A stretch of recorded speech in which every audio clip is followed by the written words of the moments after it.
Oh, I just got a collateral. Holy shit. I am Batman. I mean, average sniper. What's up guys, Average Sniper here, and welcome to a Battlefield 5 video. In today's video, I would like to discuss how you can improve your aggressive recon gameplay. Now, I have been a sniper in Battlefield for a long time, and even though I'm not the best sniper in the world, I have figured out a way to score very high on the leaderboards almost every single match, within the top 5, if not first place, being an aggressive recon player. Now, if you've come from Battlefield 1 and you're struggling with the recon class, struggling with your sniping, there's a reason for that. Battlefield 5 sniping and recon class is totally different from Battlefield 1. And that's what we're going to talk about in this video, and we're going to discuss some topics and some tips you can use to improve your aggressive recon gameplay in Battlefield 5. Alright, let's jump right in. So, I think the most important thing when sniping in Battlefield is not to panic and to stay calm. And this might seem obvious, but it really isn't to a lot of players. As soon as you start panicking because of a situation, your aim is going to go off. And you're not going to be on target as much as you should be. Even if you know you're about to die because there's too many players, maybe you can at least take one or two of them out before it happens. But if you panic and don't stay calm, you probably won't take anyone out.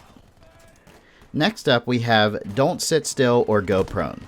I believe the only time you should go prone in this game is when you are using stealth and trying to hide from maybe too many enemies that are overwhelming you. You go down into tall grass or something tactical like that. But I can't tell you how many easy headshots I've gotten on snipers that lay down in the middle of the open or think they're covered because they're too far away and snipe in at objectives from a prone position. Probably one of the worst things you can do in Battlefield unless you really want to get headshot. When you're standing still and not prone, you're also giving up a free headshot. So try to move left and right, up and down, back and forth as much as possible, even if you're in a position where you're not sprinting or walking. It's also very important to choose the right gun and the right attachments for that gun based on where you're going to be. For example, if you're going to be playing the outside edges of the objective or far away from the objective sniping in, you'll want a longer range scope and a bolt action sniper rifle. But if you're going to be directly on the objective in close quarters combat with other enemies, then you'll want to choose a sniper rifle that is semi-automatic and a smaller scope. So that way you don't scope in too far on enemies that are right in front of you and lose an easy kill. Squad mates and teammates are very important to your success in getting a high score in Battlefield. I play by myself a lot of times when my friends aren't on, and I join random squads, and I try my best to stick close with them unless they're not playing the objective. If they're not playing the objective, I try to join another squad with people that are, or I try to stick close to other teammates that aren't on my squad and play the objective with them. The reason it's important to stick close to your teammates is because even though you can be a really good sniper, you can have perfect godlike aim, you can't take out two enemies at once unless they're standing right in front of each other and you get a collateral headshot. So while you're headshotting the guy in front of you, a guy beside you could be, shooting you in the side of the head. If you have teammates with you, you minimize the possibility of this happening. Your teammates can help take out other enemies while you take out the threats that you can see. It's also best to have squad mates that you can spawn on and basically just have them close to you in general. Next up, we have slow down and assess your situation. Too many times I've been killed because I run straight onto an objective that I know is already owned by the enemy and I don't know where the enemies are. This is a pretty simple rule, so take your time when approaching an objective or any situation that you feel where there might be an enemy. You don't have to sprint onto the objective, you don't have to try to be some god at quick scoping. All you have to do is try to survive and try to take out enemy targets before they see you. Especially in Battlefield 5, where the time to kill has been reduced a lot from Battlefield 1, you want to make sure that you're seeing the enemy before they see you so you have the best chance of killing them. Use whatever cover you have to your advantage. Now I know this sounds very obvious, but I am always blown away by how many enemies I kill that are standing right beside perfect cover but are not utilizing it. Don't be that guy.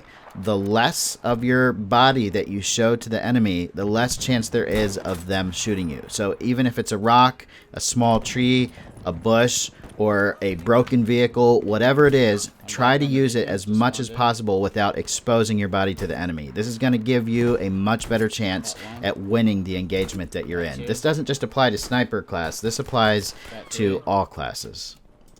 Try to pre-aim as much as possible. And when I say pre-aim, basically what I'm talking about is when you're going around a corner or going through a corridor or anything where you can't already see what's on the other side, you should have your scope up as you walk around that corner. If you run around that corner, you're going to leave yourself vulnerable to enemies that are already there, or worst case scenario, an enemy that's aiming directly at the corner or the corridor waiting for someone to come through. I have won so many engagements because I decided to aim while going around a corner as opposed to not aim, and I've lost so many engagements because I've been in a hurry and just run around the corner and got wasted by the people that were already there. If you already have your scope on your sniper rifle up and ready to shoot, you have so much better chance of survival and getting that headshot when you enter a room, a corridor, a tunnel, or go around a corner where there is unknown factors on the other side. Now this next one is super obvious, but I'm going to say it anyway. Go for headshots. All the bolt action sniper rifles in the game are going to give you a one-shot kill if you hit the enemy in the head, and the semi-automatic rifles are going to do much more damage with that headshot, to the point where you can shoot them in the head and then shoot them in the little toe and still get that kill. So, and this applies for all guns. You should always go for headshots. It's not practical sometimes when you get surprised by an enemy and you just have to take that shot, but if you have even a split second of extra time to line up the headshot, go for it. Choose your targets and stick with them. There will be a lot of situations you get into where you are aiming at an enemy and all of a sudden you notice 2, 3, maybe even 4 other enemies close by, and it can get you flustered and you basically mess your aim up. Concentrate on the one enemy that's the biggest threat and take that one out. If there's 3 enemies that aren't looking at you and 1 that is, even if those 3 enemies are easy targets, you have to take out the one that sees you. Otherwise, you're not going to get any kills. Simple as that. So make sure you focus on one enemy at a time and make sure the enemy you're focusing on is the biggest threat. Get proficient at switching to your sidearm. Your sidearm is going to be very important, especially when you run out of ammo or you're using a bolt action sniper rifle and you don't get a headshot on an enemy that's close to mid-range. You want to be able to switch to that pistol quickly to finish them off, because most of the full auto guns in this game will absolutely melt you before you're able to get that second bolt action sniper rifle shot off. If you're using a semi-automatic sniper rifle, it's still important to have a sidearm because you have limited ammo. There's so many engagements you get into where you kill 1 or 2 and you need to reload to kill the 3rd person. Switching to your sidearm is a much better option if they're close enough. Spawn beacons. Make sure you put your spawn beacons close to the objective you're trying to capture, so if you get killed, you and your squad can spawn back in.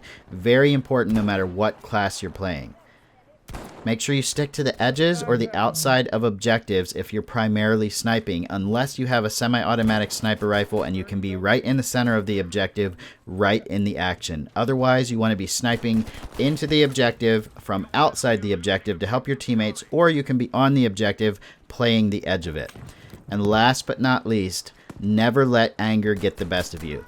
You're going to get killed, probably a lot more than you want to get killed. Just go back in there, keep fighting, don't worry about the guy that killed you, continue to play strategically. So many times I have died because I let my anger get the best of me and I wanted revenge on the guy that killed me for no reason at all. So just keep that in mind and you will do a lot better. I hope you guys enjoyed this video. I hope you enjoyed the tips. Leave some comments of the way you like to play Recon in the comment section and anything else you'd like to talk about. Hit the like and subscribe button if you enjoyed, and I'll see you on the next video or the next live stream. Later, everyone.